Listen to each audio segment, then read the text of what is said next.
दर्शकबिन comedy reality so comedy दरबार यति बेला फेरि विवादमा तानिएको छ। कमेडी दरबारलाई विवादमा तानिनु यति बेला सामान्य जस्तै लागिसकेको छ होला। दर्शकबिन फेरि हामी प्रसङ्ग ल्याउँदैछौँ चलचित्र लाज शरणमको प्रसारका लागि भनेर कमेडी दरबारको सेटमा पुगेको चलचित्र लाज शरणमको केही टिम र कमेडी दरबारको टिमलाई यति बेला मुद्दा खेप्नु परेको छ। प्रसङ्ग हो सुन्दर खनालले एउटा विषयमा मलाई टिकटकर फाप्दैन भनेर सागर लम्सालको क्यारिकेचर गर्दै भनेका थिए।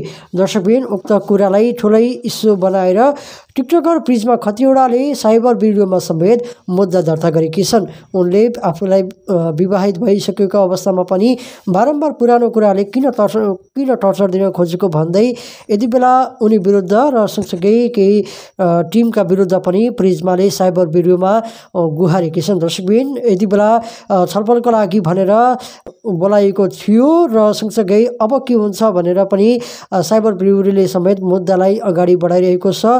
कमेडियन सुन्दर खनाल, त्यसै गरी सागर लम्साल बले, अर्जुन घिमिरे पाहाडे र त्यसै गरी सागर लम्साल बले कि श्रीमती स्नेहा दङ्गाल लगायत अन्य कलाकारहरूको विरुद्ध पनि यति बेला मुद्दा परिरहेको छ।